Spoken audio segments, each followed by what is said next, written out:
ಪೂರ್ಣಾನಂದೋ ಗುರುಣಾನಂದೋ ಗುರುರಪಿ ಪರಮಃ ಚಿಂತೆಯೇ ಸಂಮಹಾಂತಂ. 25ನೇ ಅಧ್ಯಾಯ ಅಲ್ಲ?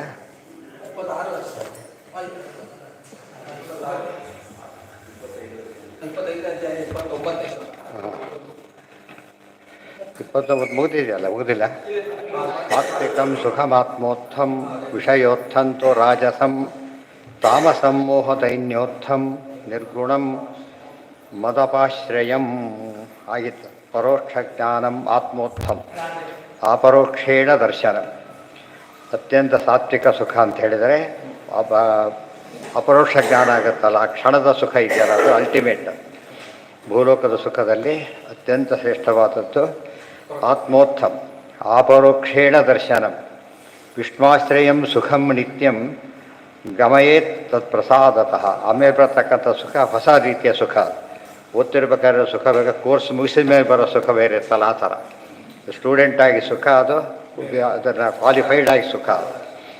ನತು ವಿಷ್ಣು ಸ್ವರೂಪಂತೂ ಸುಖಂ ಕೇನಚಿದ್ವಾಪ್ಯ. ಅಷ್ಟು ದಿವಸ ಓದಿ ಎಲ್ಲ ಮಾಡಿರ್ತಾನೆ, ಎಂಜಾಯ್ ಮಾಡಿರ್ತಾನೆ, ಬಂದರೆ ಯಾವಾಗ ಅದು ಆಯಿತು ಅಲ್ಲಿಗೆ ಒಂದು ಹೊಸ ರೀತಿಯ ಫಾರ್ಮ್ ತೊಗೊಳುತ್ತೆ. ಆದ್ದರಿಂದ ಅದು ಅತ್ಯಂತಿಕವಾದ ಸುಖ. ಅಂದರೆ ಆತ್ಮೋತ್ಥಮ್ ಅಂದರೆ ಆತ್ಮ ಅಂದರೆ ಪರಮಾತ್ಮ. ಪರಮಾತ್ಮ ದರ್ಶನೋತ್ಥಮ್, ಭಗವಂತನ ದರ್ಶನವನ್ನು ಕಂಡಾಗ. ಯೋ ಅಂತ ಸುಖೋ ಅಂತರಾರಾಮ ತಥಾಂತರ್ಜ್ಯೋತಿರೇವ ಯಃ ಸಯೋಗಿ ಬ್ರಹ್ಮನಿರ್ವಾಣಂ ಅಚಿರೇಣಾಧಿಗಚ್ಚತಿ. ಭಗವದ್ಗೀತಾ ವಾಕ್ಯ. ನತು ವಿಷ್ಣು ಸ್ವರೂಪಂತೂ ಸುಖಂ ಕೇನಚಿದಾಪ್ಯತೆ. ಕೆಲವರು ಅಪಾರ್ಥ ಮಾಡ್ತಾರೆ, ವಿಷ್ಣುವೇ ಆಗಿಬಿಡೋರು ಅಂತೇಳಿ. ಅದು ಸಾಧ್ಯ ಇಲ್ಲ. ತಸ್ಯೈವ ವಿಷಯತ್ವಾತ್ತು ತತ್ಸುಖಂಚೇತಿ ಭಣ್ಯತೆ. ವಿಷ್ಣು ವಿಷಯಕವಾದ ಸುಖನೇ ಹೊರತು ಬೇರೆ ಅಲ್ಲ. ಹೇಳ್ತಾರೆ, ಏನು ಸುಖವೋ ಎಂಥ ಸುಖವೋ ಅಂತ ಹೇಳ್ಬೇಕಾದ್ರೆ ದೇವರ ನಾಮದಲ್ಲಿ ದೇವ್ರನ್ನ ಕಂಡಾಗ ಆನಂದ ಆನಂದ ಮತ್ತೆ ಪರಮಾನಂದ ಅಂತ ಹೇಳ್ತಾ ಮಾಡಿರೋ ಮಾತುಗಳೆಲ್ಲ ಇದಕ್ಕೆ ಹೇಳಿದ ಮಾತು. ಅವರ ಅಪ್ರೋಷ್ಟ ಜ್ಞಾನ ಆದಾಗ ಬಂದ ಉದ್ಗಾರಗಳವೆಲ್ಲ ಕೂಡ.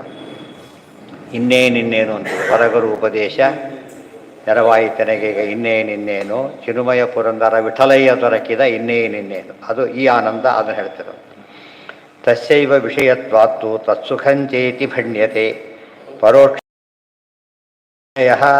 ಇವ್ರು ಬದಲಿ ಹೋಗ್ತಾರೆ, ಆನಂದ ಹೋಗುತ್ತೆ, ದರ್ಶನ ಆಗುತ್ತೆ. ಅದು ಅಕಸ್ಮಾತ್ ದರ್ಶನ, ಇದೆಲ್ಲ ಕೂಡ ವಾಪಸ್ ಹೋಗ್ಬಿಡುತ್ತೆ. ಪರೋಕ್ಷ ಜ್ಞಾನಗೆ ಯಸ್ಮಾತ್ ವಿಷಯ ಸ್ವಮನೋಗತಃ. ಪರೋಕ್ಷ ಜ್ಞಾನದಲ್ಲಿ ವಿಷಯ ಒಂದು ಹಂತಕ್ಕೆ ಬಂದಿದೆ ಅಷ್ಟೇ ಹೊರತು ಅದು ಸಾಕ್ಷಾತ್ಕಾರ ಆಗಿಲ್ಲ, ಕಾನ್ಸೆಪ್ಟ್ ಅರ್ಥ ಆಗಿದೆ. ಅತಃ ಆತ್ಮೋತ್ಥಮಿತ್ತೇವ ಸುಖಮಾಹುರ್ ವಿಪಸ್ಥಿತ ಇತಿ ಚ. ಅದಕ್ಕೆ ಬ್ರಹ್ಮದರ್ಶನವಾದ ಬರತಕ್ಕಂಥ ಆನಂದವನ್ನು ಆತ್ಮೋತ್ಥವಾದ ಆನಂದ ಅಂತ ಕರೀತಾರೆ.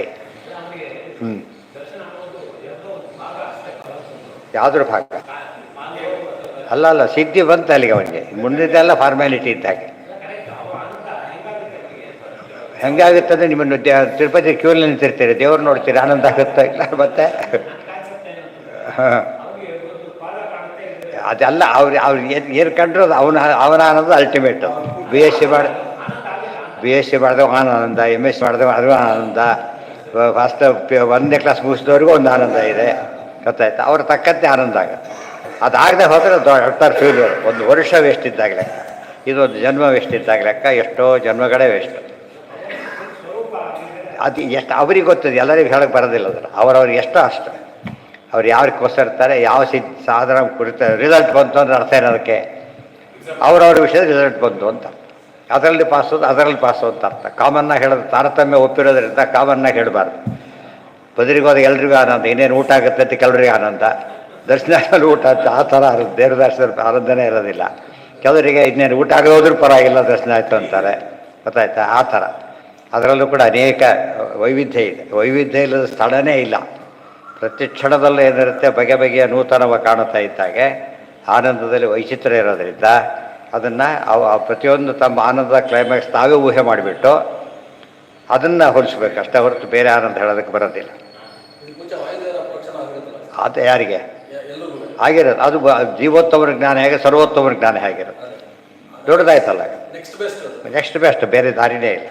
ಇನ್ಯಾವುದು ಕೂಡ ಅದಕ್ಕೆ ಪೋಷಕವೇ ಹೊರತು, ಇಲ್ಲದವರು ಅದು ವೇಸ್ಟ್ ಇದ್ದಾಗ ಲೆಕ್ಕ. ಆನಂದದ ಆಭಾಸ ಅಂತ ಕರೀತಾರಲ್ಲ ಹಾಗೆ. ಸರ್ವೇ ಗುಣಮಯಾಭಾವಾ ಪುರುಷಾವ್ಯಯ ನಿಷ್ಠಿತ ಅಲ್ಲ, ಪುರುಷ ಅವ್ಯಕ್ತ ನಿಷ್ಠಿತ.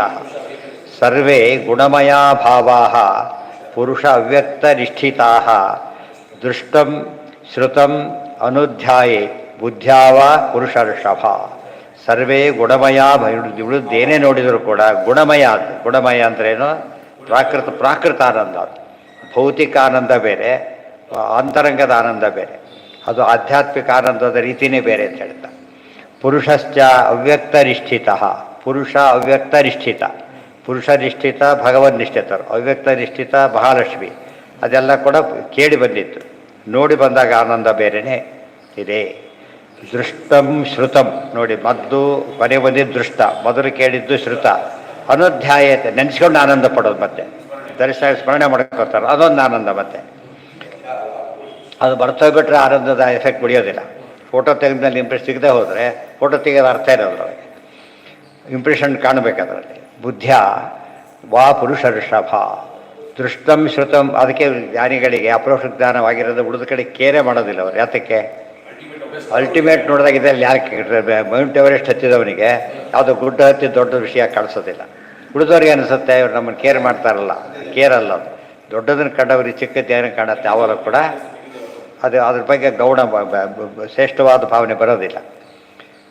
ದೃಷ್ಟಂ ಶ್ರುತಂ ಬುದ್ಧ್ಯಾ ದೃಷ್ಟಂ ಚ ಅನು ಪರಂ ಬ್ರಹ್ಮಧ್ಯಾಯೇತ್. ಈ ರೀತಿ ಪರಮಾತ್ಮ ಧ್ಯಾನ ಮಾಡಿ ಮಾಡಿ ಮಾಡಿ ಸಿದ್ಧಿಗಳಿಸ್ಬೇಕು. ಮೊದಲು ನೋಡಿದ್ರಲ್ಲಿ, ಆಮೇಲೆ ಕೇಳಿದ್ರಲ್ಲಿ. ನೋಡಿದ್ದು ಪ್ರತ್ಯಕ್ಷ, ಇದರ ದೇವರನ್ನು ಕಾಣೋದು. ಶ್ರುತ ಕೇಳಿ ಕಾಣೋದು. ಬುದ್ಧಿ ಯೋಚನೆ ಮಾಡಿ ಕಾಣೋದು. ಆಮೇಲೆ ಮತ್ತೆ ಚಿಂತನೆ ಮಾಡೋದು, ದೇವರ ದರ್ಶನ ಮಾಡೋದು. ದರ್ಶನ ಮಾಡಿದ್ದನ್ನು ಮತ್ತೆ ಜ್ಞಾಪಕ ಮಾಡಿಕೊಡೋದು. ಇದರಲ್ಲೇ ಕಾಲ ಕಳೀತಿದ್ದರೆ ಅದು ಆಧ್ಯಾತ್ಮಿಕವಾದ ಸುಖದ ಅನೇಕ ಹಂತಗಳು.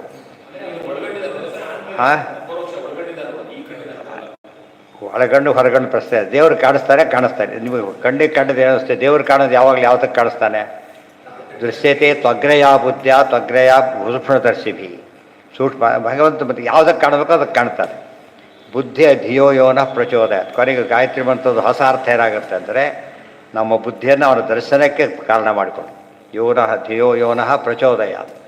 ಕೊನೆಗೆ ಎಲ್ಲಿ ಎಂಡಾಗಬೇಕು? ಬುದ್ಧಿಯ ಉಪಯೋಗ ಎಲ್ಲಿ ಆಗಬೇಕದು? ಕೆಲವು ಹೇಳ್ತಾರೆ ಭಾರಿ ಬುದ್ಧಿ ಇದೇ ಪದ್ಧತಿನ ಕ್ಲಾಸಲ್ಲಿ ತೋರಿಸಿದ್ರೆ ಅಂತಾರಲ್ಲ, ಹಾಗೆ ಭಾರಿ ಎರಡೋ ಮಾಡಿರ್ತಾರೆ. ಇದೇ ಬುದ್ಧಿ ಅಲ್ಲಿ ತೋರಿಸಿದ್ರೆ ಇನ್ನು ಕೆರಿಯರ್ ಬೇರೆ ಆಗುತ್ತೆ ಅಂತ ಹೇಳೋದಿಲ್ಲ. ಅದಕ್ಕೆ ದೇವರ ದರ್ಶನಕ್ಕೆ ತೋರಿಸೋದೆಲ್ಲ ಅತ್ಯಂತ ಸಾರ್ಥಕ. ಅದಕ್ಕೆ ಬುದ್ಧಿ ನಿನ್ನ ಕಡೆ ಬರೋ ಹಾಗೆ ಮಾಡು. ಧಿಯೋ ಯೋನಃ ಪ್ರಚೋದಯ. ಒಳ್ಳೆ ವಿಷಯದ ಕಡೆ ಬಂದು ಸಾಮಾನ್ಯ ಆದ ಅರ್ಥ. ಒಳ್ಳೆಯದರಲ್ಲಿ ಬೆಸ್ಟ್ ಯಾವುದು? ದೇವರಾದ್ದರಿಂದ ನೀನು ಕಾಣ ಮಾಡಬೇಕು. ಸೊ ಗಾಯತ್ರಿ ಮಂತ್ರದ ಸಿದ್ಧಿ ಯಾವಾಗಾದರೆ ಅಪರೋಕ್ಷ ಜ್ಞಾನವಾದಾಗ. ಹಾಂ ಹೌದು. ಹಾಂ ಅದೆಲ್ಲ ಲೌಕಿಕ ಒಂದು ಹಂತ ಅಷ್ಟೇ ಅಲ್ಲ. ಫೋಟೋ ನೋಡೋದು ಬೇರೆ, ಇದು ಮಾಡೋದು ಬೇರೆ. ಅದು ಅಪರೋಕ್ಷ ಜ್ಞಾನ ಅಂತ ಕರೆಯೋದು. ದೇವರೇ ಎದುರು ನಿಂತರೂ ಅಪರೋಕ್ಷ ಜ್ಞಾನ ಅಲ್ಲ ಅದು. ಯಾವ್ದು ಬರ್ಬೇಕದು? ಬಿಂಬರೂಪಿ ಪರಮಾತ್ಮ ದರ್ಶನೇ ಆಗಬೇಕು. ಗೊತ್ತಾಯ್ತಾ? ಅದಾಗದೆ ಹೋದ್ರೆ ಏನು ಪ್ರಯೋಜನ? ಅದರಲ್ಲೇ ಬರಬೇಕು. ಎಷ್ಟೋ ಸರ್ತಿ ಅವ್ರು ಏನಾಗುತ್ತೆ, ಇದರಲ್ಲಿ ಬೇರೆ ಸಬ್ಜೆಕ್ಟಲ್ಲಿ ಮಾರ್ಕ್ಸ್ ಜಾಸ್ತಿ ಬಂದು ಇದರಲ್ಲಿ ಕಡಿಮೆ ಬಂದುಬಿಡುತ್ತೆ. ಫೇಲ್ ಆಗೋದು ಬೇಡ, ಕಡಿಮೆ ಬಂದುಬಿಟ್ರೆ ಸಾಕು. ಅವ್ರು ಯಾವ ಸಿಗೋದಿಲ್ಲ, ಆ ಸೀಟ್ ಸಿಗೋಲ್ಲ. ಈ ಮಾರ್ಕ್ಸ್ ನೋಡ್ಕೊಡೋದಿಲ್ಲ ಅವರು. ಆ ಥರ ಅದು ಬಿಂಬರೂಪನೇ ಆಗಬೇಕು ಹೊರತು ಬೇರೆ ಅದು. ದೃಷ್ಟಂ ಶ್ರುತಂ. ಇವತ್ತು ಎಷ್ಟೋ ನಿಯಮಗಳು ಮಾಡ್ತಾರೆ. ಸ್ಟೇಟ್ ಗೌರ್ಮೆಂಟ್ ಒಪ್ಪೋದಿಲ್ಲ, ನಮಗೆ ಉಪಯೋಗ ಇಲ್ಲ. ಆದರೆ ಸ್ಟೇಟ್ ಗೌರ್ಮೆಂಟ್ ಒಪ್ಪಿದರೆ ನಮಗೆ ಪ್ರಯೋಜನ ಸಿಗೋದು. ನಮಗೆ ಸಂಬಂಧಪಟ್ಟಿದ್ದಾಗಬೇಕು. ನಮ್ಮ ಡಿಪೋಲ್ಲಿ ರೇಷನ್ ಇಲ್ಲ ಅಂದರೆ ಸಿಗೋದಿಲ್ಲ, ಬೇರೆ ಕಡೆ ಕೊಡೋದಿಲ್ಲ ಅವರು. ನಮ್ಮ ಅಲಾಟ ಡಿಪೋಕ್ಕೆ ಹೋಗ್ಬೇಕು. ಅರ್ಥ ಆಯ್ತಾ? ಹಾಂ, ಏನು ಜೀವನ್ಮುಕ್ತ ಶಬ್ದಕ್ಕೆ ಅರ್ಥ ಅದು. ಬಿಂಬರೂಪವಾದರೆ ಬಿಂಬದ ಜೀವನ, ಇಲ್ಲ ಜೀವನ್ಮುಕ್ತ ಅಂತ ಕರೆಯೋದಿಲ್ಲ. ಗೊತ್ತಾಯ್ತಾ? ತನ್ನ ಸಬ್ಜೆಕ್ಟಲ್ಲಿ ಪಾಸ್ ಆದರೆ ಪಾಸ್ ಅಂತಾರೆ, ಯಾವುದೋ ಸಬ್ಜೆಕ್ಟಲ್ಲಿ ಪಾಸ್ ಆದರೆ ಪಾಸ್ ಅಂತ ಕರೆಯೋದಿಲ್ಲ. ದೃಷ್ಟಂ ಶ್ರುತಂ ಬುದ್ಧ್ಯ ಸತ್ವಾತ್ ಗುಣಾಜ್ಜಾತಮಪಿ ವ್ಯವಧಾನಂ ವಿನೈವತು ಮುಕ್ತಿದಂ ನಿರ್ಗುಣಂ ಪ್ರೋಕ್ತಂ ವ್ಯವಧಾನೇನ ಸಾತ್ವಿಕಂ ಇತಿ ಬ್ರಾಹ್ಮೆ. ಎಂಥ ಸಾತ್ವಿಕ ಜ್ಞಾನ ಎಷ್ಟೇ ಬಂದಿದ್ದರೂ ಕೂಡ ಅದು ಇಂಡೈರೆಕ್ಟೇ. ದೇವರನ್ನು ಕಂಡಾಗ ಬರೋದು ಮಾತ್ರ ಏನದು? ಎಲ್ಸ್ತೋರ ಇನ್ನೇನು ನೋಡಬೇಕಿತ್ತು ಬಾಗಿಲಾಕ್ಬಿಟ್ರು ಬೋಧಕ್ಕೆ. ಅದು ಇವರೇ ಆ ಕಡೆ ನೋಡ್ತಾ ನಿಂತ್ಕೊಂಡ. ಆ ಕ್ಷಣ ಸ್ವಲ್ಪ ದರ್ಶನ ಹಾಕಿದ್ರು ಪರವಾಗಿಲ್ಲ. ಏನಾಯ್ತು ಅವನಿಗೆ? ಒಂದು ದರ್ಶನ ಆಯ್ತಾರೆ. ಅದನ್ನು ನನಗೆ ಜ್ಞಾಪಕ ಇಟ್ಕೋಬೇಕು. ಇದು ಏಕಾದಶ ತಾತ್ಪರ್ಯ ಪಂಚದಶ ಅಂದರೆ 25ನೇ ಅಧ್ಯಾಯ ಮುಗೀತು. ತಪ್ಪಾಗಿತ್ತು, ತಪ್ಪಿಟ್ಟಾಗಿ ಎಷ್ಟಿರ್ಬೇಕದು? ಹಾಂ ಅಲ್ಲ ಹಾಂ ಸರಿ, ಪಂಚವಿಂಶ ಬಿಟ್ಟು ಬೇರೆ ಮುಂದೆ ಮುಂದೆ ನೋಡಿ ಏನಾಗಿದೆ ಅಲ್ಲ, ಪ್ರಿಂಟ್ ಆಗ್ಬೇಕಾದ್ರೆ ಹಿಂದೆಲ್ಲ ಸರಿ ಇದೆ, ಅಲ್ಲಿ ಬೇರೆ ಆಗಿದೆ. ಷಡ್ವಿಂಶ ಮುಂದೂ ಸರಿ ಇದೆ. ಗುಣಮಯ್ಯ ಜೀವಯೋನ್ಯ ವಿಮುಕ್ತೋ ಜ್ಞಾನನಿಷ್ಠಯ ಗುಣೇಶು ಮಾಯಾ ಮಾತ್ರೇಷು ದೃಶ್ಯಮಾನೇಷು ಅವಸ್ತುತಃ ವರ್ತಮಾನೋಪಿ ನ ಪುಮಾನ್ ಮುಚ್ಯತೆ ಅವಸ್ತುಭಿರ್ಗುಣೈಃ ಗುಣಮಯ್ಯ ಜೀವ ಯೋನ್ಯ ವಿಮುಕ್ತಃ ಜ್ಞಾನನಿಷ್ಠಯ ಗುಣೇಶು ಮಾಯಾಮಾತ್ರೇಷು ದೃಶ್ಯಮಾನೇಷು ಅವಸ್ತುತಃ ವರ್ತಮಾನೋಪಿ ನ ಪುಮಾನ್ ಯುಜ್ಯತೆ ಅವಸ್ತುಭಿ ಗುಣೈಃ. ಇನ್ನು ಅಪರೋಕ್ಷ ಜ್ಞಾನ ಆಗಿಲ್ಲ ಅಂದರೆ ಎಷ್ಟೇ ಕ್ಲಾರಿಟಿ ಎಷ್ಟೇ ಗೊತ್ತಿದ್ದರೂ ಕೂಡ ಅವನಿಗೇನಲ್ಲ ಮುಕ್ತಿಗೆ ಸಾಧನ ಅಲ್ಲ. ಬಿಂಬರೂಪ ದರ್ಶನವಾದಾಗ ಮಾತ್ರ ಮುಕ್ತಿ ಅಂತ ಕಾಣೋದು. ಕೃಷ್ಣನ ದುರ್ಯೋಧನ ನೋಡಿದ್ದಿಲ್ಲೇನು, ವಿಶ್ವರೂಪ ನೋಡಿದರೆ ಅಲ್ಲ, ಕೃಷ್ಣನೇ ನೋಡಿಬಿಟ್ಟಿದ್ದಾನೆ. ಆದರೂ ಕೂಡ ಏನಿಲ್ಲ, ಅಂದಂಥ ಬಸ್ಗೆ ಆಯಿತು, ಮೋಕ್ಷ ಇಲ್ಲ ಅಲ್ಲ, ಅಂದಂಥ ಬಸ್ಗೆ ಹೋದನೆ ಹೊರತು ಅದೇನು ಉಪಯೋಗ ಆಗಲಿಲ್ಲ. ಅದರಿಂದ ಸಂಗಮನ ಅದಕ್ಕೆ ಹೇಳ್ತಾರೆ, ದೇವರು ನೋಡೋದಕ್ಕಿಂತ ದೇವ್ರ ಬಗ್ಗೆ ಕೇಳೋದು ಭಾರಿ ಒಳ್ಳೆಯದು. ಯಾಕೆಂದರೆ ಕ್ಲಾರಿಟಿ ಜಾಸ್ತಿ ಇರುತ್ತೆ. ಉದಾಹರಣೆ ಟಿ ವಿ ನೋಡ್ತಿರ್ತಾರೆ, ಇಲ್ಲೊಂದು ಮ್ಯೂಟ್ ಆಗಿಬಿಡುತ್ತೆ, ಅವಾಗ ಅರ್ಥ ಆಗಲ್ಲ ಅವನಿಗೆ. ಏನು ಅವ್ರು ಏನು ಅಂತ ಯೋಚನೆ, ಭಾರಿ ಟೆನ್ಷನ್ ಅವನಿಗೆ. ಚಿತ್ರ ಕಂಡ್ರು ಏನಾಗ್ತಾ ಇಲ್ಲ ಅವನಿಗೆ. ಆದ್ದರಿಂದ ಬೇರೆ ಭಾಷೆಯ ಫಿಲ್ಮ್ಗಳು ನೋಡ್ತಾನಲ್ಲ, ಪೂರ್ತಿ ಎಂಜಾಯ್ ಮಾಡೋಕ್ಕಾಗೋದಿಲ್ಲ ಅವ್ರಿಗೆ. ಕೆಲವರು ಕುಡಿದಾಡ್ತಿರ್ತಾರೆ, ಇವ್ರು ನೋಡಿ ಕೂತಿರ್ತಾರೆ ಪಾಪ, ಅದು ಏನು ಅರ್ಥ ಆಗೋದಿಲ್ಲ. ಅದಕ್ಕೆ ಶ್ರವಣ ಇದೆಯಲ್ಲ, ಈ ರನ್ನಿಂಗ್ ಕಾಮೆಂಟ್ರಿ ಇದೆ, ಬರೀ ವಿಡಿಯೋ ತೋರಿಸಿ ನೆನ್ಪಿಟ್ಕೋ, ಇದಿಲ್ಲ ಅದರೊಳಗೆ ವಿಡಿಯೋ ಇದೆ, ವಾಯ್ಸ್ ಇಲ್ಲ, ಬರೀ ಇದನ್ನು ತೋರಿಸ್ಬೇ ಆಡಿಯೋ ಹಾಕಿ ಯಾವ್ದು ಪ್ರಿಫರ್ ಮಾಡ್ತಾರೆ, ಆಡಿಯೋ ಪ್ರಿಫರ್ ಮಾಡ್ತಾರೆ. ಆದ್ದರಿಂದ ಅಪ್ರೋಚ್ ಹೌದು ಹೌದು ಹೌದು ಹೌದು ಹೌದು ಹೌದು ಈಗಲೂ ಅದು ಆಡಿಯೋ ಇದ್ದೇ ಇರೋದು, ಈಗಲೂ ಬಿಟ್ಟಿಲ್ಲ, ತೆಗೆದು ಹಾಕೋದಿಲ್ಲ. ಆಡಿಯೋ ಅವಾಗ ಅದಕ್ಕೆ ಜ್ಞಾನ ಸಂಪಾದನೆ ಭಾರಿ ದೊಡ್ಡದು. ಯಾವಾಗ ನಮ್ಮ ಮಿಲಿಮಿಟೆಡ್ ಜ್ಞಾನದಲ್ಲಿ ಏನು ನೋಡೋದಕ್ಕಿಂತ ಹೊಸ ಜ್ಞಾನ ಯಾರು ಮಾಡ್ಕೊಳ್ಳೋದಿದೆಯಲ್ಲ ಭಾರಿ ದೊಡ್ಡದು. ಅದಕ್ಕೆ ಶ್ರವಣಾದಿ ವಿನಾನೈವ ಕ್ಷಣಂ ತಿಷ್ಠೈದೆ ಬೇಕು. ಶ್ರವಣಾದಿಗಳನ್ನ ಬಿಟ್ಟು ಇರ್ಕೊಡೋದು. ಅಪ್ರೋಕ್ಷ ಜ್ಞಾನಕ್ಕಿಂತ ಮುಂಚೆ ಶ್ರವಣಕ್ಕೆ ಭಾರಿ ಮಹತ್ವ ಇರೋದು. ಆದಮೇಲೆ ಶ್ರವಣಕ್ಕೆ ಮಹತ್ವ ಆನಂದ ಅತಿಶಯಕ್ಕೆ. ಆದ್ದರಿಂದ ವಸ್ತು ಸ್ವತಂತ್ರ ಮುದ್ದಿಷ್ಟಂ ಅಸ್ವತಂತ್ರಂ ಅವಸ್ತು ಚ ಇತಿ ಮಹಾತ್ಮೆ. ಅದಕ್ಕೆ ದೇವರನ್ನು ನೋಡದೆ ಹೋದರೆ ಎಲ್ಲ ವ್ಯರ್ಥ ಅಂತೇಳಿ ವಸ್ತು ಅಂತ ಪದ ಉಪಯೋಗಿಸ್ತಾರೆ ದೇವರು. ವಸ್ತು ಅಂತ ಕರೆದು, ವಸ್ತು ಅಂತ ಕರೆದು ಎಲ್ಲಿ ಬಂದಿದ್ದು ಬಂದು ಪದ ಗೊತ್ತಾಯಿತು ಅಲ್ಲ, ಎಲ್ಲಿ ಬಂದಿತ್ತು ಮೊದಲಿಗೆ ಬಂದಿತ್ತಿದ್ದು ಧರ್ಮ ಪ್ರೋಜ್ಯತ ಕೈತವೋತ್ರ ಪರಮಃ ನಿರ್ವತ್ಸರಾಣಾಂ ಸತಾಂ ವಾಸ್ತವ ಮಾತ್ರ ವಸ್ತು ಶಿವದಂ ತಾಪತ್ರಯೋನ್ಮ. ವಸ್ತು ಅಂತ ಅಲ್ಲಿ ಅರ್ಥ ಬರೋದಿಲ್ಲ, ಇಲ್ಲಿ ಬರ್ತದೆ ಏನು ಅಂತ ಕೇಳಿದೆ. ಸ್ವತಂತ್ರ, ಇಲ್ಲಿ ಯಾರ ಬಗ್ಗೆನೂ ಹೇಳ್ತಾ ಇಲ್ಲ, ಸ್ವತಂತ್ರ ಬಗ್ಗೆ ಹೇಳ್ತಾ ಇದ್ದೆ. ಯಾರು ರೆಕಮೆಂಡ್ ಮಾಡಿಸ್ದೆ, ಯಾರೇ ಆದರೂ ಫೈನಲ್ ಅಲ್ಲ ಅವರು. ಅಲ್ಟಿಮೇಟಿವ್ ಬಂದಾಗ ಏನಾಯ್ತು, ಆಗ ಯೋಚನೆ ಮಾಡುವುದು. ಉಳಿದ ಕಡೆ ಎಷ್ಟೇ ಆದರೂ ಕೂಡ ಅದು ಸೆಕೆಂಡರಿನೇ. ಅದಕ್ಕೆ ವಸ್ತು, ನಿಜವಾದ ವಸ್ತು ಅಂದರೆ ಏನು, ಸ್ವತಂತ್ರವಾಗಿರೋದಕ್ಕೆ ವಸ್ತು ಅಂತ ಕರೀತಾರೆ. ಆ ರೀತಿ ಇರೋ ವಸ್ತು ಯಾರು ಅಂದರೆ ಸ್ವತಂತ್ರ ತತ್ವ ಅಂತ. ಸ್ವತಂತ್ರ ತತ್ವನೇ ಅಲ್ಟಿಮೇಟ್ ತತ್ವ. ಆದ್ದರಿಂದ ಅದನ್ನು ತಿಳಿಲೇಬೇಕು. ವಸ್ತು ಸ್ವತಂತ್ರ ಮುದ್ದಿಷ್ಟಂ ಅವಸ್ತು ಚ ಇತಿ ಮಹಾತ್ಮೆ. ಸಂಗಂ ನ ಕುರ್ಯಾತ್ ಅಸತಾಂ ಶಿಷ್ಣೋದರ ತೃಷಾಂ ಕೃಚಿತ್ ಸಂತೋ ದಿಶಂತಿ ಚಕ್ಷುಂಷಿ ಬಹಿರರ್ಕ ಸಮುತ್ಥಿತಃ ದೇವತಾ ಬಾಂಧವಾ ಸಂತಃ ಪಿತಾ ಮಾತಾ ಅಹಮೇವ ಚ. ಸಂಗಂ ನ ಕುರ್ಯಾತ್ ಅಸತಾಂ ಶಿಷ್ಣೋದರ ತೃಪಾಂ ಕ್ವಚಿತ್. ಎಂದೂ ಕೂಡ ಹೊಟ್ಟೆಪಾಡಿ ಜನಗಳಿರ್ತಾರಲ್ಲ, ಅವ್ರು ಸಹವಾಸ ಮಾಡಲಿಕ್ಕೆ ಹೋಗಬೇಡಿ. ಅವ್ರ ಗುರಿ ಇಲ್ಲೇ ದೊಡ್ಡದು. ಅರ್ಥ ಆಯ್ತಾ? ಈಗ ಇವು ಸೆಕೆಂಡ್ ಇಯರ್ ಹೋದರೆ ಫಸ್ಟ್ ಇಯರ್ ಸಹವಾಸ ಮಾಡಿದ್ರೆ ಉಪಯೋಗ ಇಲ್ಲ. ಯಾತಕ್ಕೆ ದಾಟಿಬಿಟ್ಟಿದ್ದಾರೆ. ಅದು ರಿಲೆವೆಂಟ್ ಆದರೂ ಕೂಡ ಈಗ ಇರಲೆವೆಂಟ್ ಆಯ್ತು. ಅದು ಟೋಟಲಿ ಇರಲೆವೆಂಟ್. ಭೌತಿಕ ಸುಖದಲ್ಲಿ ಏನು ಮಗ್ನರಾಗಿರ್ತಾರೆ ಅಂತ ಜನಗಳ ಸಹವಾಸ ಏನು ಮಾಡಿಬಿಡುತ್ತೆ, ಇವನ ಪ್ರೋಗ್ರೆಸ್ಸನ್ನು ಹಾಳು ಮಾಡುತ್ತೆ. ಆದ್ದರಿಂದ ಅಂಥವ್ರ ಸಹವಾಸ ಮಾಡಿಕೊಡೋದು. ಸಂತೋ ಇವತ್ತು ಅನ್ಫಾರ್ಚುನೇಟ್ ಹೆಚ್ಚನ್ನು ಸಿಗೋದು ಎಂಥವ್ರು ಸಿಗ್ತಾರೆ. ಅದಕ್ಕೆ ಏನು ಮಾಡ್ತಾರೆ, ಜ್ಞಾನಿ ಮೌನವಾಗಿದ್ದು ಬಿಡ್ತಾರೆ. ತನ್ನವ್ರು ಸಿಕ್ಕ ಮಾತ್ರ ಭಾಷೆ ಮಾಡ್ತಾರೆ. ಯಾಕೆಂದ್ರೆ ಉಪಯೋಗ ಆಗುತ್ತೆ. ತನ್ನ ಲೆವೆಲ್ನವ್ರು ಸಿಕ್ಕರೆ ಮಾತಾಡಿದಾಗೆ, ಉಳಿದ ಕಡೆ ಸಿಕ್ಕರೆ ಉಪಯೋಗ ಬರೋದಿಲ್ಲ. ಶಿಷ್ಣೋದರ ತೃಪಾಂ ಕೃಚಿತ್ ಸಂತೋ ದಿಶಂತಿ ಚಕ್ಷುಂಸಿ ಬಹಿರರ್ಕ ಸಮುತ್ತಿ. ಸೂರ್ಯ ಎಷ್ಟೇ ತೋರಿದ್ರು ಕೂಡ ಹೊರಗಿನ ಪದಾರ್ಥ ತೋರಿಸ್ತಾನೆ ಅಷ್ಟೇ.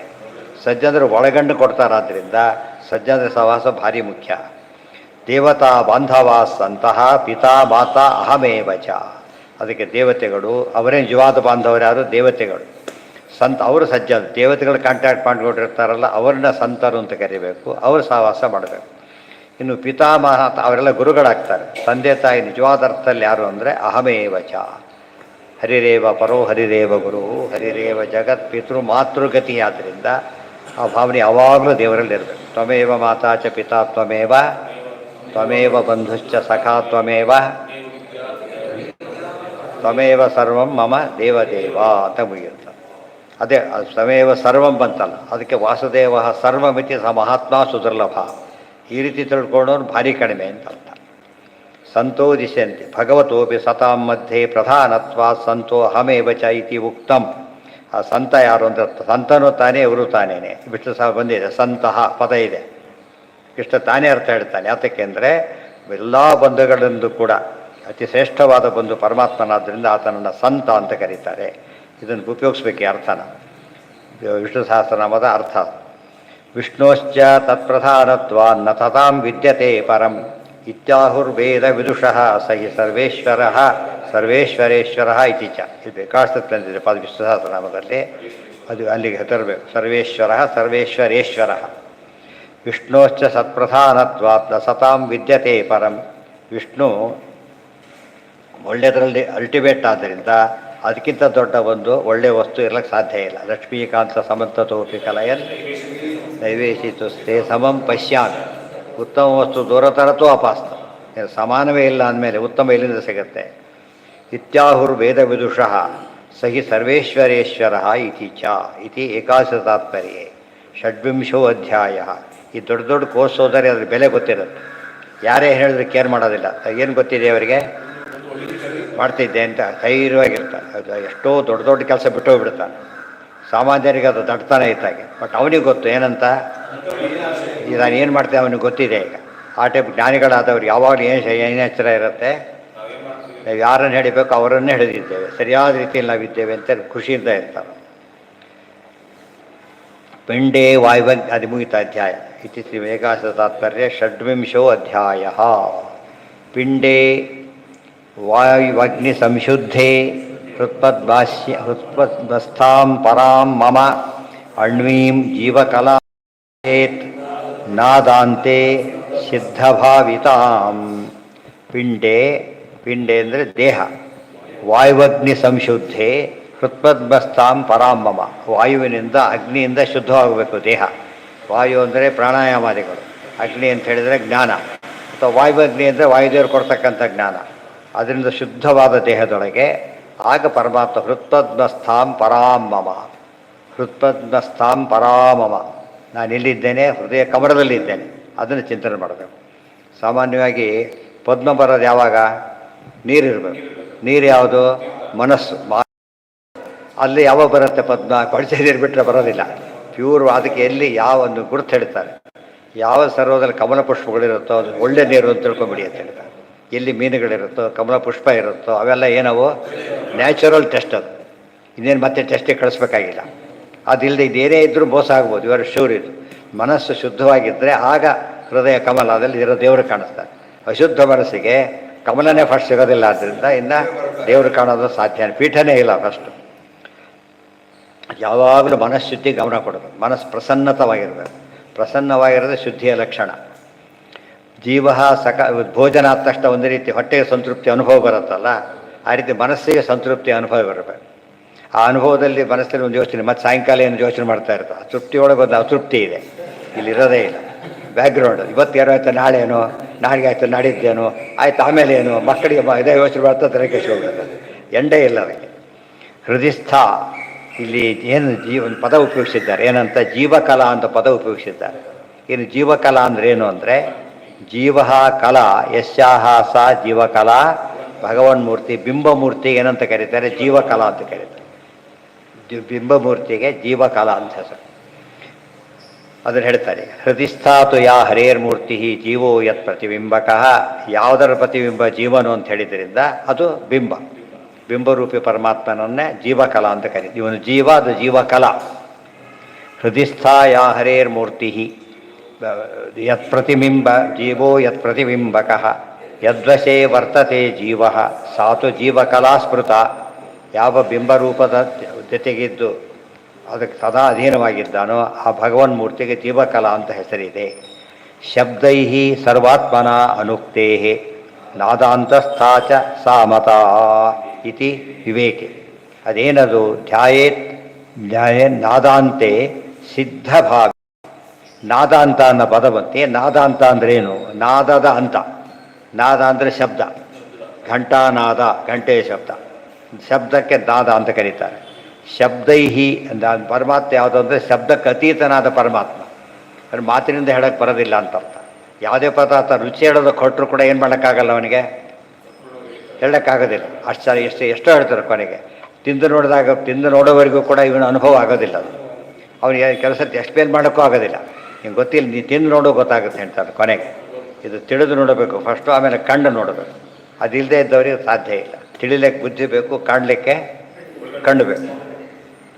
ವ್ಯಾಪ್ತೋ ಭೂತಶ್ಚ ಶಬ್ದೈ ತಯಾ ಆತ್ಮಭೂತಯ ಪಿಂಡೆ, ಪಿಂಡ ಅಂದರೆ ಶರೀರ, ವ್ಯಾಪ್ತೆ ಸಂಪದ್ಯ ತನ್ಮಯ. ಪರಮಾತ್ಮ ಎಲ್ಲ ಕಡೆ ಇದ್ದರೂ ಕೂಡ ಅದು ಕೇಂದ್ರ ಬಿಂದು, ಅಲ್ಲಿಗೆ ಗಮನ ಕೊಡಬೇಕು. ಭಾವಾಹ್ಯರ್ಚಾದಿಷು ವ್ಯಸ್ಥಾಪ್ಯ ನ್ಯಸ್ತಾಂಗಂ ಮಾಂ ಪ್ರಪೂಜಯೇತ್. ಅರ್ಚ ಅಂದರೆ ಪ್ರತಿಮೆ ಮೊದಲಾದವುಗಳಲ್ಲಿ ನೋಡಿದ್ದ. ಈಗ ಅದನ್ನೆಲ್ಲ ಮನಸ್ಸಲ್ಲಿ ಚಿಂತನೆ ಮಾಡಿಕೊಂಡು ಹೃತ್ಪದ್ಮದಲ್ಲಿರತಕ್ಕಂಥ ಬಿಂಬರೂಪಿಯ ಕಡೆಗೆ ಹರಿಸ್ಬೇಕಲ್ಲ. ಅದನ್ನು ನೋಡಬೇಕು, ಅದು ಕಾಣಿಸುತ್ತೆ. ಕಂಡಾಗ ಅದು ಅಪರೋಕ್ಷ ಜ್ಞಾನ ಅಂತ ಕರೀತಾರೆ.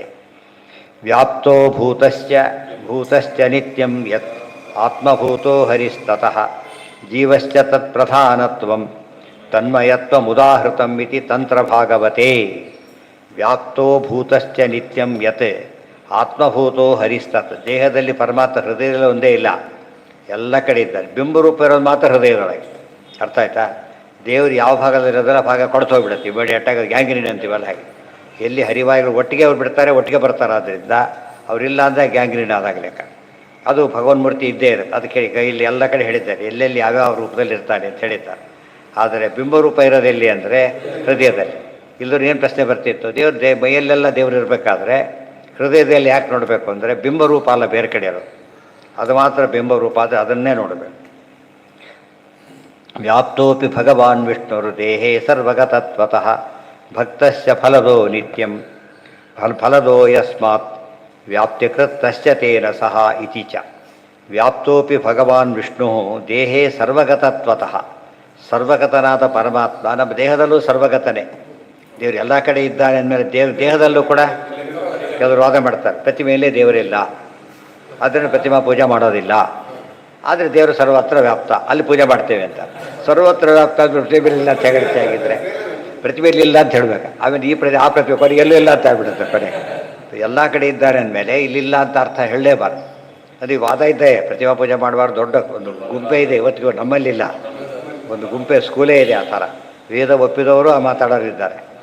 ಸರ್ ದೇವರು ಪ್ರತಿಮೆಯಲ್ಲಿ ಇಲ್ಲ, ಪೂಜೆ ಮಾಡೋದಿಲ್ಲ. ಯಾಕೆ ಇಲ್ಲ ಅಂತ ಪ್ರಶ್ನೆ, ಉತ್ತರ ಕೊಡ್ತಾರಂತ.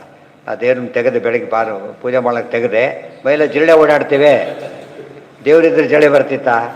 ಅದರಿಂದ ಏನಲ್ಲ, ದೇವರಿಲ್ಲ. ಈ ರೀತಿ ಹಾಗೆ ಸರ್ವವ್ಯಾಪ್ತಕ್ಕೆ ಅರ್ಥ ಇಲ್ಲ. ಅದಕ್ಕೆ ಹೇಳಾಗಿ ಸರ್ವವ್ಯಾಪ್ತ ಅಲ್ಲ ಅಂತ ಹೇಳಾಗಿ. ಎಲ್ಲ ಸರ್ವವ್ಯಾಪ್ತ ಹೌದು, ಮತ್ತೆ ಸರ್ವವ್ಯಾಪ್ತ ಹೌದು, ಪ್ರತಿಮೆಯಲ್ಲಿಲ್ಲ. ಆಯ್ತಾ? ಎಲ್ಲ ಇದೆ, ಅಣ್ಣಕ್ಕೆ ಮಾತ್ರ ಇಲ್ಲ ಅಂದ್ರೆ ಆಯ್ತು. ಅಷ್ಟು ಮುಖ್ಯನೇ ಪದಾರ್ಥನೇ ಇಲ್ದಾಗತ್ತೆ.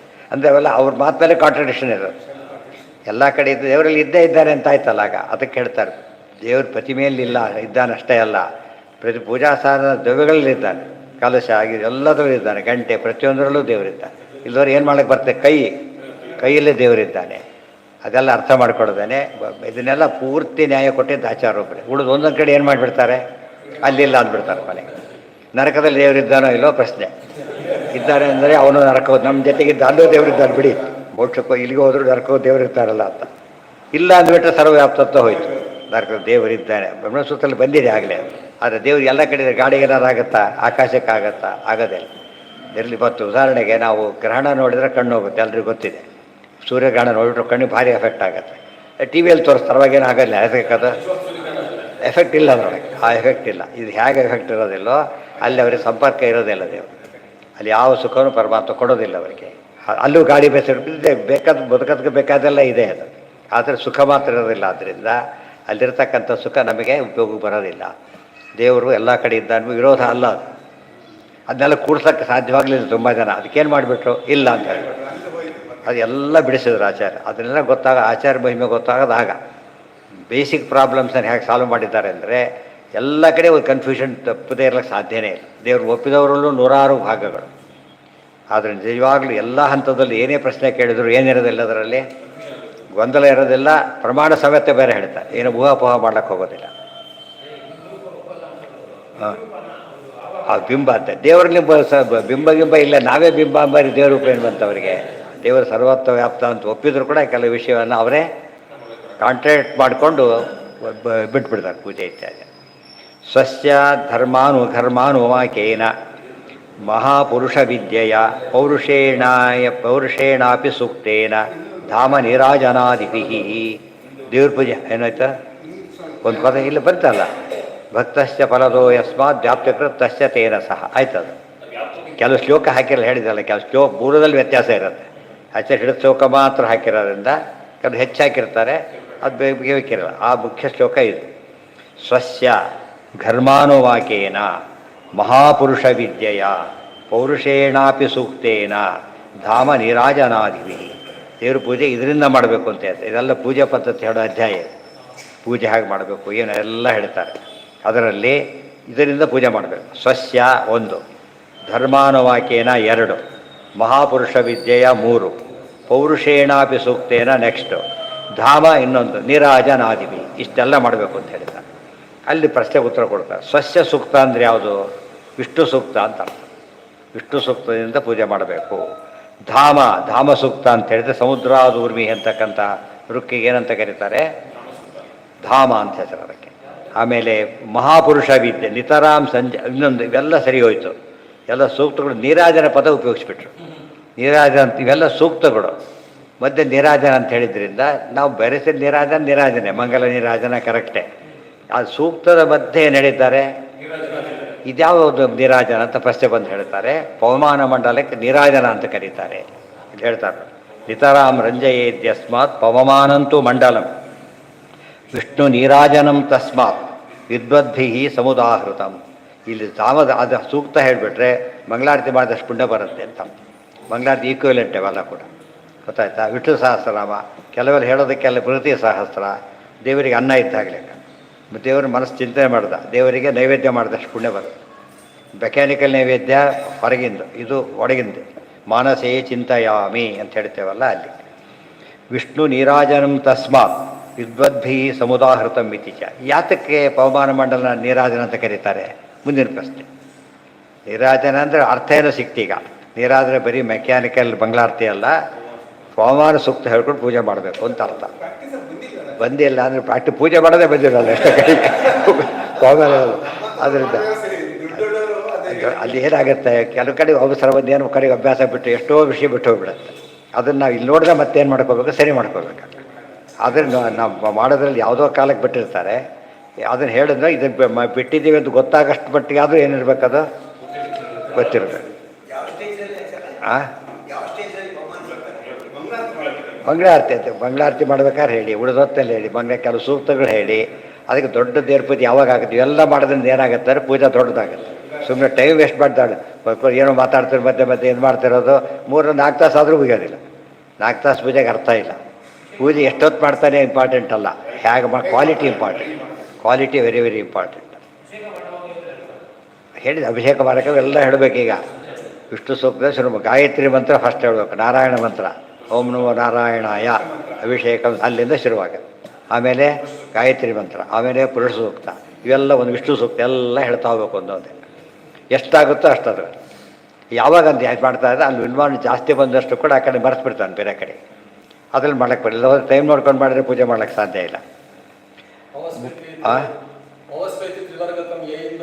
ಅದು ಅಲ್ಲಿ ಅದೆಲ್ಲ ಒಟ್ಟು ಅದು ಮುಂದೆ ಹೇಳ್ತಾರೆ. ಮುಂದೆ ಯಾವುದು ಪದ್ಯಮಾಲದಲ್ಲಿ ಹೇಳಿದ್ದಾರೆ ಅದನ್ನು ಹೇಳಬೇಕು. ಅದಕ್ಕೇನು ಮಾಡಿದ್ದಾರೆ? ಇದೇ ವಾಕ್ಯ ಇಟ್ಕೊಂಡು ಸಂಗ್ರಹ ಮಾಡಿದ್ದಾರೆ ಪದ್ಯಮಾಲ. ಅವ್ರು ಹೇಳ್ತಾರೆ ಇದು ನೋಡಿ ಇದೆಲ್ಲ ಇಟ್ಕೊಂಡು ಬರೆದಿದ್ದೇವೆ ಅಂತ. ಮುಂದೆ ಉಪಗಾಯನ್, ಅದು ಯಾತಕ್ಕೆ? ನಿತರಾಮ್ ರಂಜಯತ್, ಭಾರಿ ಅತ್ಯಂತ ಖುಷಿಯಾಗೋದು ಅದರಿಂದ ಹೇಳಿದ್ದಾರೆ. ವಾಯುಜೀವತ್ವ ಜ್ಞಾನ ದೇವರಿಗೆ ಭಾರಿ ಪ್ರಿಯ. ಆದ್ದರಿಂದ ಪವಮಾನ ಮಂಡಲದಲ್ಲಿ ಏನು ಕೊಡುತ್ತೆ? ಇವತ್ತು ಯಾರು ಕೂಡ ಸುಗ್ವೇದ ಹೇಳೋರು ಪವಮಾನ ಅಂತಲೇ ಹೇಳ್ಬೇಕು. ಅದನ್ನು ಬರೀ ಮಾಧ್ವರಲ್ಲ, ಬೇರೆ ಪವಮಾನ ಅಂತಲೇ ಹೇಳ್ಬೇಕದನ್ನು. ಆ ಪವಮಾನದಲ್ಲಿ ಇರೋದೆಲ್ಲ ವಾಯುದೇವರು. ಅದು ದೇವ್ರಿಗೆ ಭಾರಿ ಖುಷಿ ಆಗುತ್ತೆ ಹೇಳ್ತಾರೆ. ಮಧ್ವೀಜ ಬರೋಕೆ ಹೇಳ್ತಾರೆ ಅವರು. ಯಾತಕ್ಕೆ ಮಧ್ವಾಚಾರ ದೇವ್ರಿಗೆ ಭಾರಿ ಖುಷಿ ಆಗ್ಲಿಕ್ಕೆ ಏನು ಹೇಳಬೇಕು? ಮಧ್ವೀಜ ಹೇಳಬೇಕು ಅಂತ. ಮಧ್ವಾಚಾರ ಮಹಿಮೆ, ವಾಯುದೇವ್ರ ಮಹಿಮೆ ಹೇಳಿದಷ್ಟು ದೇವ್ರಿಗೆ ಭಾರಿ ಖುಷಿಯಾಗ. ಸೈಕಾಲಜಿ ಇದು. ಯಾರ್ದಾರು ಮನೆಗೆ ಹೋದಾಗ ಅವ್ರನ್ನ ಎಷ್ಟು ಹೊಗಳೋದು, ಮಕ್ಕಳು ಹೊಗಳ್ಬಿಟ್ಟು ಭಾರಿ ಖುಷಿ ಆಗ್ಬಿಡೋದು.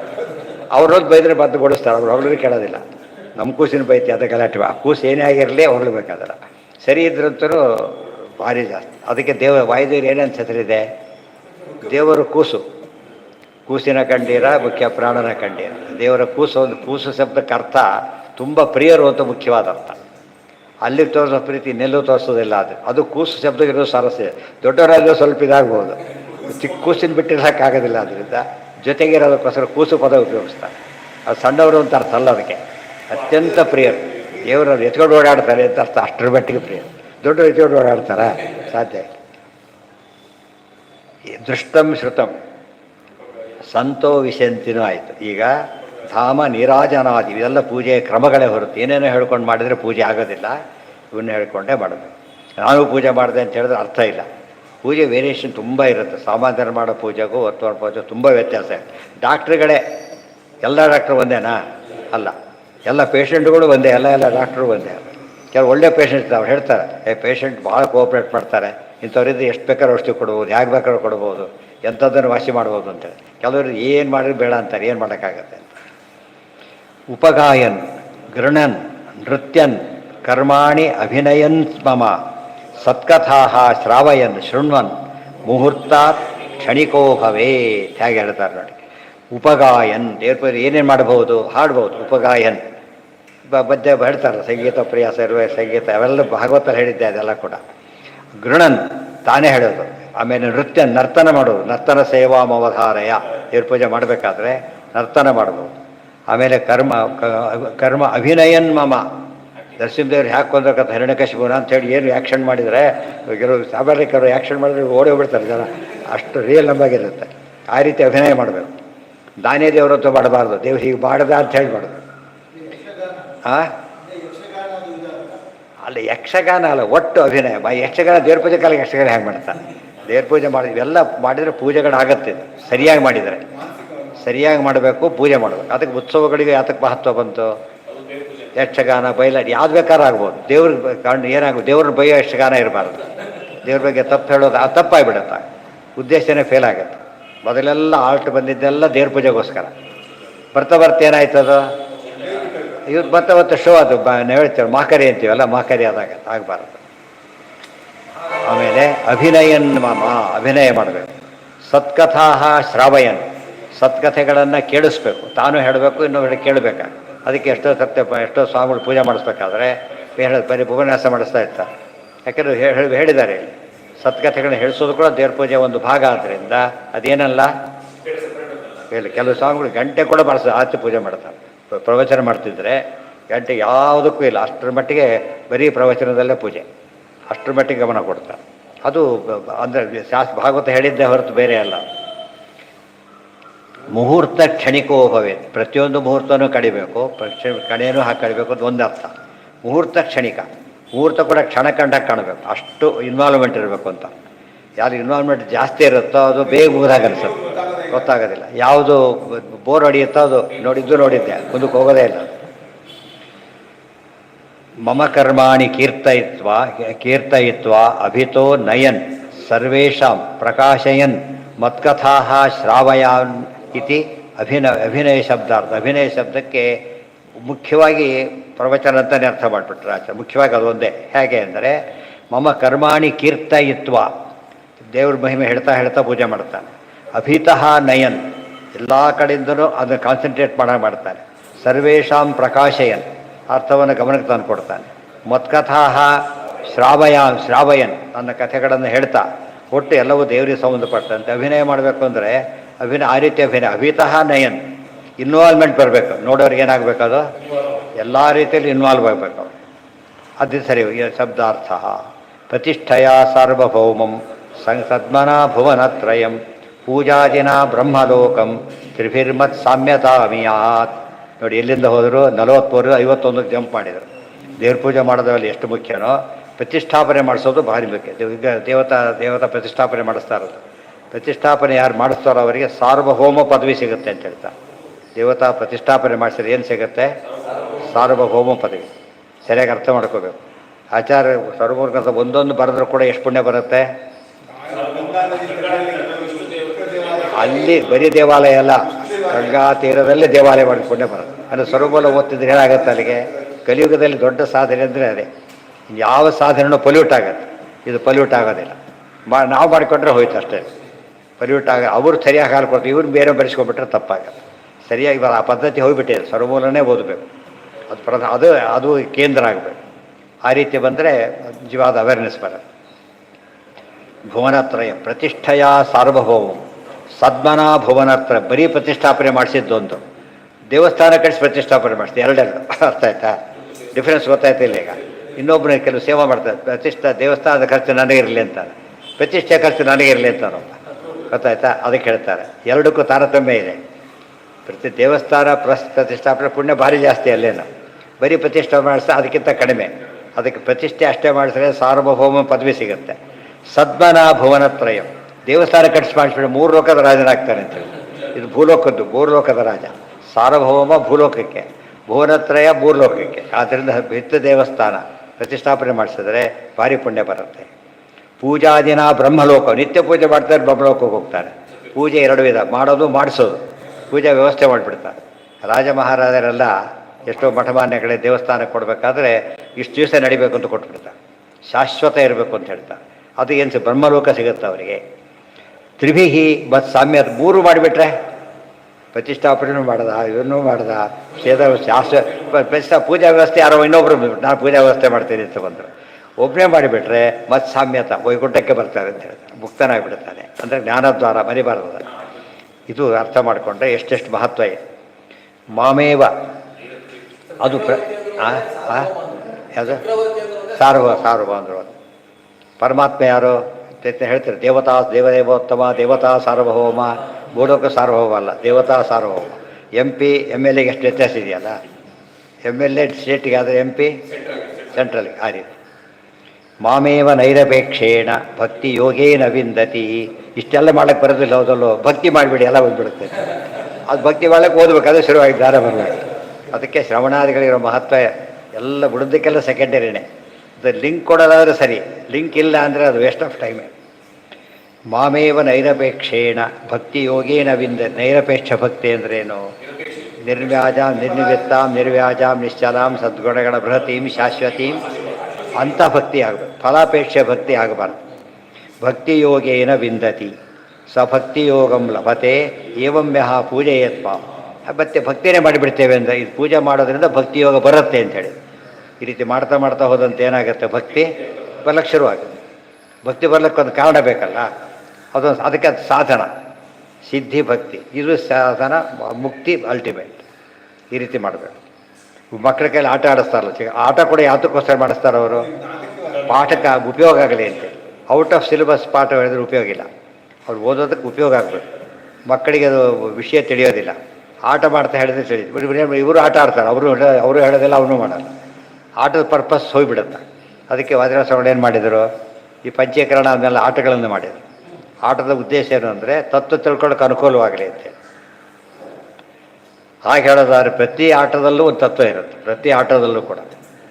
ಇವರು ಮೈನಸ್ ಆಟ ಮಾಡಬೇಕು. ಯಾವ ತೊಗೊಂಡ ಒಂದು ವಸ್ತುನ, ಯಾಕೆಂದರೆ ತುಂಬ ಚೆನ್ನಾಗಿ ಪ್ಯಾಕಿಂಗ್ ಇತ್ತು ತೊಗೊಂಡ ಅಂತ ಹೇಳಿದಾಗತ್ತೆ. ಪ್ಯಾಕಿಂಗ್ಗೋಸ್ಕರ ತೊಗೊಳೋದಲ್ಲ, ಏನಿರಬೇಕು ಅದರಲ್ಲಿ ಕಂಟೆಂಟ್ ಇರಬೇಕು. ಅದೆಲ್ಲ ಅಧ್ಯಾತ್ಮನ ಲೌಕಿಕ ಮಾಡಿಕೊಂಡೇ ತಪ್ಪಾಯಿತು. ಇದು ಉಳಿದವರೆಲ್ಲ ಅಧ್ಯಾತ್ಮ ಲೌಕಿಕ ಮಾಡ್ಕೋತಾರೆ, ಜ್ಞಾನ ಲೌಕಿಕನ ಅಧ್ಯಾತ್ಮ ಮಾಡ್ಕೊ. ಇದೇ ಡಿಫರೆನ್ಸ್. ಸಾಧನೆ ಅಂದರೆ ಅದೇನು. ಅವನು ಆಟ ಆಡ್ತಿರ್ಬೇಕಾದ್ರೆ ಯೋಚನೆ ಮಾಡ್ತಾ ಇರ್ತಾರೆ. ಆಚಾರ್ಯ ಏನು ಮಾಡಿದ್ರು? ಆಟ ಆಡ್ತಾ ಅಂಬರ ಗಂಗಾ ಚುಂಬಿ ಕಂದುಕ ಸ್ತುತಿ ಬರೆದ್ರಾಗ. ಈ ಕಂದುಕ ಸ್ತುತಿ ಹೇಳ್ತಾ ಚೆಂಡಾಡ್ತಾ ಅಂದರೆ ಉಲ್ಟಾ ಬರ್ತಾಯ್ತು. ಈಗ ಕಂದುಕ ಸ್ತುತಿ ಚೆಂಡಾಟ ನೋಡಿದ್ರೆ ದೇವರೇ ಮರ್ತುಬಿಟ್ಟ. ದೇವರಿಗೆ ಜಗತ್ತೆಲ್ಲ ಚೆಂಡಾಟ ಇದ್ದ ಹಾಗೆ. ಆಗ ಚೆಂಡಾಡ್ತಿ ಹೀಗೆ ಪಟ ಹೊಡಿತಾರಲ್ಲ, ಭೂಮಿ ದುಂಡಗಿದೆ. ಆಟ ಬಾಲ್ ಹೇಗಿರುತ್ತಲ್ಲ, ಇಡೀ ಪ್ರಪಂಚ ಅವನ ಕೈಲಿ ಹೇಗಿದೆ ಅಂದರೆ ಚೆಂಡಿದ್ದು ಹೇಗಿದೆ, ಹೀಗೆ ಆಡಿಸ್ತಾ ಇರ್ತಾರೆ ಅಂತ. ದೇವ್ರ ಮಹಿಮೆ ಅದು. ಅದು ವಿಶೇಷ. ಓದ್ಲಕ್ಕೆ ಕೂತವನು ಊಟಕ್ಕೆ ಕೂಡಲಿ ಅದೇ ಯೋಚನೆ ಏನು ಮಾಡ್ತಾರೆ, ಅದೇ ತಲೆ ಕೂತಿರುತ್ತೆ. ಏನೋ ಕೇಳಿದ್ರೆ ಸತ್ಯ ವಿಷಯ ಬಿಟ್ಟು ಅದ್ರ ಹೇಳ್ಬಿಡ್ತಾನೆ. ಸಾರು ಹೊಡಿ ಬಿಟ್ಬಿಟ್ಟು ಏನಂತಾನೆ ಅವನು, ಆ ವಿಷಯ ಹಿಡ್ಬಿಡ್ತಾನೆ ಗಟ್ಟಿ. ಅದು ಲೌಕಿಕದಲ್ಲಿ ಅಷ್ಟು ಇನ್ವಾಲ್ವ್ ಆದವರು ಲೌಕಿಕದಲ್ಲಿ ಬಂದು ಬರ್ತಾರೆ. ಆದರೆ ಅಧ್ಯಾತ್ಮದಲ್ಲಿ ಇನ್ವಾಲ್ವ್ ಆದರೆ ಪ್ರಹ್ಲಾದ ಆಗಿದ್ದ ಜಡವತ್ ತನ್ಮಯೋ ಭವತ್ ಅಂತೇಳಿ. ಮಾಮೇವ ನೈರಪೇಕ್ಷೇಣ ಭಕ್ತಿಯೋಗೇನ ವಿಂದತಿ ಸ ಭಕ್ತಿಯೋಗಂ ಲಭತೆ ಏವಂ ಸಹ ಯಹ ಪೂಜಯೇತ್ ಮಾಂ. ಇದರಿಂದ ಪೂಜೆಗೂ ಇದಕ್ಕೂ ದೊಡ್ಡ ಸಂಬಂಧವನ್ನು ಹೇಳ್ತಾನೆ. ನೀವು ನಿಜವಾಗ್ಲೂ ಹೇಳೋದು ಆದರೆ ಏನು ಕೇಳಿರ್ತಾನೆ, ಪೂಜೆ ಕೂತಾಗ ನೆನಪಿ ಬರಬೇಕು. ಇವತ್ತು ಪಾಠ ಕೇಳಿದ, ನಾಳೆ ಕೂತಾಗ ಆ ವಿಷಯ ಜ್ಞಾಪಕ ಬರಬೇಕು. ದೇವರು ಕಾಣಿಸುತ್ತೆ. ಮತ್ತೆ ಒಂದಿಷ್ಟು ಜಾಸ್ತಿ ಕೇಳಿದ, ಮತ್ತೆ ಜ್ಞಾನ ವೃದ್ಧಿಯಾಗಿರುತ್ತೆ, ಅನುಸಂಧಾನಕ್ಕೆ ಬರಬೇಕು. ಅವಾಗ ಏನಾಗುತ್ತಾಗ ಪೂಜೆಗೂ ಅರ್ಥ ಇರುತ್ತೆ, ಪಾಠಕ್ಕೂ ಅರ್ಥ ಇರುತ್ತೆ. ಎರಡು ಡೀಲಿಂಗ್ ಆಗಿಬಿಟ್ರೆ ಏನೂ ಉಪಯೋಗ ಇಲ್ಲ. ಇದೆಲ್ಲ ಉದ್ದೇಶ ಏನು ಹೇಳಿದ್ದು ಜ್ಞಾಪಕ ಇಟ್ಕೊಂಡು ಅನುಸಂಧಾನ ಮಾಡಬೇಕು. ದೇವರ ಅನಂತ ರೂಪ ಹೇಗೆ, ಅದೆಲ್ಲ ನಿಜವಾದ ಜ್ಞಾನ ಅಂದರೆ ಹಾಗೆ. ನೈರಪೇಕ್ಷೇಣ ಭಕ್ತಿಯೋಗೇನೈವ ಸಾಮ್ಯವಿತ್ಯರ್ಥ. ನೈರಪೇಕ್ಷವಿಲ್ಲದ ಭಕ್ತಿಯೋಗಕ್ಕೆ ಏನೂ ಪ್ರಯೋಜನ ಇಲ್ಲ. ತುಂಬ ಜನ ಭಕ್ತರೆಲ್ಲ ಫಲಾಪೇಕ್ಷೆ ಭಕ್ತರೇ ಜಾಸ್ತಿ, ಭಕ್ತರು ಅಲ್ಲದೇ ಇರೋರು ಜಾಸ್ತಿ, ಭಕ್ತರಲ್ಲೂ ಕೂಡ ಫಲಾಪೇಕ್ಷೆ ಭಕ್ತರು ತುಂಬ ಜಾಸ್ತಿ ಇರ್ತಾರೆ. ನಿಷ್ಫಲ ಪ್ರವೃತ್ತಿ ಎಲ್ಲದೂ ನಿರಪೇಕ್ಷ ಮಾಡೋದು ತುಂಬ ಕಡಿಮೆ. ನಿರ್ದುಃಖತ್ವಂ ಹರೇ ಸಾಮ್ಯಂ ನ ಸಾದೃಶ್ಯಂ ನ ಸಾದೃಶ್ಯ ಸುಖಾತ್ಮನ ಸರ್ವೋತ್ತಮ ಸದಾನಂದ ಕಥಂ ಕಸ್ಯ ಕದಾ ಆಪ್ಯತೆ ಇತಿ ಪ್ರವೃತ್ತಿ. ದೇವರ ಸಾಮ್ಯ ಬರುತ್ತೆ ಅಂತ ಪದ ಇದೆ. ದೇವರ ಸಾಮ್ಯ ಅಂದರೆ ಈಕ್ವಾಲಿಟಿನೂ ಬರೋದಿಲ್ಲ, ಐಕ್ಯನೂ ಬರೋದಿಲ್ಲ. ಅದು ದೇವರದ್ದೇ ಹೊರತು ಬೇರೆ ಯಾರದ್ದೂ ಅಲ್ಲ. ಮತ್ತು ಸಾದೃಶ್ಯ ಅಂದರೆ ಏನು? ನಿರ್ದುಃಖತ್ವಂ ಹರೇ ಸಾಮ್ಯಂ. ದೇವರಿಗೂ ದುಃಖ ಇಲ್ಲ, ಜೀವನಿಗೂ ದುಃಖ ಇಲ್ಲ. ಇಷ್ಟೇ. ಉದ್ಯೋಗಿ ಆದ. ಈಗ ಉದ್ಯೋಗಿ ಆದರೆ ಎಲ್ಲರ ಸಂಬಳ ಒಂದೇನೂ ಅಲ್ಲ, ಅವ್ರಿಗೆ ಕೆಲಸ ಸಿಕ್ತು ಅಷ್ಟೇ ಸಾಮ್ಯ. ಈಗ ನಿರುದ್ಯೋಗಿ ಎಂಬ ಪದ ಹೊರಟೋಯ್ತು. ಅಷ್ಟರ ಮಟ್ಟಿಗೆ ಸಾಮ್ಯ ಇದೆ ಹೊರತು ಏನಲ್ಲ ಈಕ್ವಲ್ ಸ್ಯಾಲ್ರಿ ಅಂತ ಅರ್ಥ ಅಲ್ಲ. ಅದಕ್ಕೆ ಹೇಳ್ತಾರೆ ಯೋಗ್ಯಾನಾಂ ಇಂದ್ರತಾ ಭವೆ ಸರ್ವೋತ್ತಮ ಸದಾನಂದ. ದೇವರು ಸರ್ವೋತ್ತಮ ಸದಾನಂದ. ಹಿಂದೆ ನಮ್ಗೆ ಆನಂದ ಇದ್ದಿಲ್ಲ ಅಂಬೋದೇ ಒಂದು ಮೈನಸ್ ಪಾಯಿಂಟ್ ಆಯಿತು. ದೇವರು ಸದಾನಂದ ಒಂದೇ ಒಂದೆಂ ಜಾಸ್ತಿ ಕೋಟ್ ಮಾಡಬೇಕಲ್ಲಿ. ಸರ್ವೋತ್ತಮ ಸದಾನಂದ. ಸದಾನಂದ ದೇವ್ರನ್ನ ಯಾವಾಗ ಕರಿತೇವೋ ದೇವರ ನಾಥ ಗಟ್ಟಿ ಅಂತ ಅರ್ಥ. ಯಾಕಂದರೆ ಆನಂದ ಬೇಕು ಅಂತ ಮಾಡ್ತಿರೋರು ನಾವೀಗ. ಕಥಂ ಕಸ್ಯ ಕದಾಪ್ಯತೆ ಅಂಥದ್ದು ಒಂದೋ ಪದಾರ್ಥನೇ ಅಲ್ಲ. ಆಕಾಶನ ಯಾರು ಮಾಡಿದ್ರು ಅಂತ ಯೋಚನೆ ಮಾಡಿ, ಮಾಡ್ಲಿಕ್ಕೆ ಸಾಧ್ಯ ಇದೆಯಾ? ಕಾಲನ ಯಾರು ಮಾಡಿದರು, ಯಾವಾಗ ಮಾಡಿದರು? ಕಾಲ ಇರಬೇಕಾಗ ಆ ಪ್ರಶ್ನೆಯಲ್ಲೇ ಉತ್ತರ ಇರುತ್ತೆ. ಸೊ ದೇವರು ಅನ್ನೋ ಪದ ಮಾಡಿದರೆ ಬರೋ ಪದ ಅಲ್ಲದು, ಯಾವಾಗಲೂ ಇರಬೇಕದು. ತದ್ಯೋ ಅಯೋಗ್ಯಾನಾಂ ತ್ರಿಲೋಕೇಪಿ ಪೂಜ್ಯತ್. ಈಗ ಒಂದು ಕೆಲವು ವಿಷಯಗಳು ಬಂತು. ಹಾಗಿದ್ದು ಎಷ್ಟೋ ಪ್ರತಿಷ್ಠಾಪನೆ ಮಾಡಿಸಿರ್ತಾರೆ ದೇವ್ರ ಪೂಜೆನ. ಪ್ರತಿಷ್ಠಾಪನೆ ಇವತ್ತು ಬೇಕಾದ ಮಾಡಿಸ್ತಾರೆ, ಗುಡಿನೂ ಕಟ್ಟಿಸ್ತಾರೆ. ಅವರಿಗೆಲ್ಲ ಇವೆಲ್ಲ ಹೇಳಿದ್ದು ಸಿಕ್ಬಿಡುತ್ತಾ ಅಂತ ಕೇಳಿದರೆ ಹೇಳ್ತಾರೆ ಹೌದು, ಸರಿಯಾಗಿ ಮಾಡಿಸಿದ್ರೆ ಸಿಗುತ್ತೆ. ಸರಿಯಾಗಿ ಮಾಡದೆ ಹೋದರೆ ಆಧಿಪತ್ಯಂ ತ್ರಿಲೋಕಸ್ಯ ಯೋಗ್ಯಾನಾಂ ಇಂದ್ರತಾಸ್ಮೃತ. ಯೋಗ್ಯರಾಗಿದ್ದರೆ ಇಂದ್ರ ಪದವಿನೇ ಸಿಗುತ್ತೆ. ಮೂರು ಲೋಕದ ಅಧಿಪತ್ಯ ಅಂದರೆ ಏನು? ಇಂದ್ರ ಪದವಿ ಅಂತ ಅರ್ಥ. ಅದೇ ಸಿಗುತ್ತೆ. ಇಲ್ಲದೇ ಇದ್ದವರಿಗೆ ಅಯೋಗ್ಯಾನಾಂ ತ್ರಿಲೋಕೀಪಿ ಪೂಜ್ಯತ್ವಂ ಸಮುದಾಹರ್ತ. ಅದು ಯೋಗ್ಯರಲ್ಲದೆ ಹೋದರೆ ಮೂರು ಲೋಕದಲ್ಲೂ ಒಂದು ರೆಕಗ್ನಿಷನ್ ಸಿಗುತ್ತೆ. ಅರ್ಥ ಆಯ್ತಾ? ಈಗ ಅಧಿಪತಿ ಆಗೋದು ಬೇರೆ, ಅಧಿಪತಿ ರೆಕಗ್ನೈಸ್ ಆಗೋದು ಬೇರೆ. ಈ ಮಾತು ಅರ್ಥ ಮಾಡಿಕೊಂಡ್ರೆ ಹರಿವಂಶದ ಕಥೆ ನಮಗೆ ಅರ್ಥ ಆಗುತ್ತೆ. ಅವ್ರು ಏನು ಮಾಡಿದರು? ಯಾರು ರಜೆ ಯಾವ ಗುಂಪಿಗೆ ಸೇರ್ತಾರೋ ಫಸ್ಟಿಗೆ ಸೇರ್ತಾರೋ ಅವ್ರು ಗೆಲ್ತಾರೆ ಅಂತ ಶುರುವಾಯಿತು. ದೇವತೆಗಳಿಗೂ ಹಸುರರಿಗೂ ಯುದ್ಧ ಶುರುವಾಯಿತು. ಆಗ ಅವ್ರು ರಿಸಲ್ಟ್ ನೋಡಬೇಕಲ್ಲ, ಬ್ರಹ್ಮದೇವರ ಹತ್ರ ಹೋದರು. ಯಾರು ಗೆಲ್ತಾರೆ ಅಂದರು. ಅವ್ರು ಏನು ಹೇಳಿದ್ರು? ರಜೆ ಯಾರ ಕಡೆ ಸೇರ್ತಾರಲ್ಲ ಅವ್ರು ಗೆಲ್ತಾರೆ ಅಂತ ಹೇಳಿದ್ರು. ತಕ್ಷಣ ಏನು ಮಾಡಿದರು ಅವರು? ಇವರು ರಜೆ ಹತ್ರ ಹೋದರು. ರಜೆಗೆ ಏನು ಕೊಡ್ತೀವಿ ಅಂತ ಕೇಳಿದರೆ ನಮ್ಮ ಮುಖಂಡನ ಮಾಡಬೇಕು, ನನಗೆ ನೀವು ಮಾಡಿದರೆ ನಾನು ನಿಮ್ಮ ಮುಖಂಡನ ಮಾಡಬೇಕು ಅಂದರು. ನಿಮ್ಮ ಪಾರ್ಟಿ ಬಂದರೆ ಚೀಫ್ ಮಿನಿಸ್ಟರ್ ಮಾಡಬೇಕಂತಾರಲ್ಲ ಹಾಗೆ. ಅದಕ್ಕೆ ಅವ್ರು ಆಗೋದಿಲ್ಲ ಅಂದ್ಬಿಟ್ರು. ದೇವತೆಗಳ ಹತ್ರ ಹೋದರು.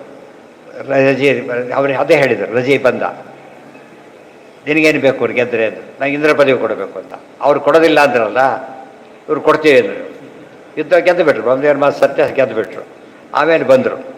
ಬರೀ ಅದು ಇಂಪಾರ್ಟೆಂಟ್ ಪಾಯಿಂಟ್. ಅದು ರಜೆನ ಕೇಳಿದರು. ಇಂದ್ರದೇವರೇ ಬಂದು ಕೇಳಿದರು, ನಿನಗೆ ಇಂದ್ರ ಪದವಿನೇ ಬೇಕೋ, ಇಂದ್ರನಿಂದ ಗೌರವ ಸಿಕ್ಕರೆ ಸಾಕು ಅಂತ.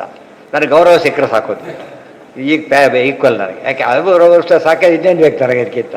ಗುಡ್ ಅಂದ್ಬಿಟ್ಟು ಭಾರಿ ಖುಷಿಯಾಗೋಯ್ತು. ಈ ಮಾತು ಇಲ್ಲದೆ ಹೋಗಿದ್ರೆ ಏನಾಗುತ್ತೆ? ಆಗ್ತಿರಲಿಲ್ಲ. ರಾಶಿಯಾಗ ಮಾಡಿದ್ರು ಹಾಗೇನೆ. ರಾಶಿಯಾಗ ಮಾಡಿದ ಅರ್ಹತೆ ಇದ್ದವ್ರು ಮಾಡಿದರೆ ಏನಾಗ್ತಾರೆ? ಬ್ರಹ್ಮದೇವರ ಪದವಿ. ಅರ್ಹತೆ ಇಲ್ಲದೆ ಹೋದರೆ ಅವರು ತಮ್ಮ ಗುಂಪಿನಲ್ಲಿ ಶ್ರೇಷ್ಠ ಅನ್ನಿಸ್ತಾರೆ. ಅದಕ್ಕೆ ಹರಿಶ್ಚಂದ್ರ ರಾಜ ಏನಾಗ್ಬಿಟ್ಟ? ಯಮಸ್ವಯ ಇಂದ್ರ ತವೇ ಬಂದುಬಿಟ್ಟ.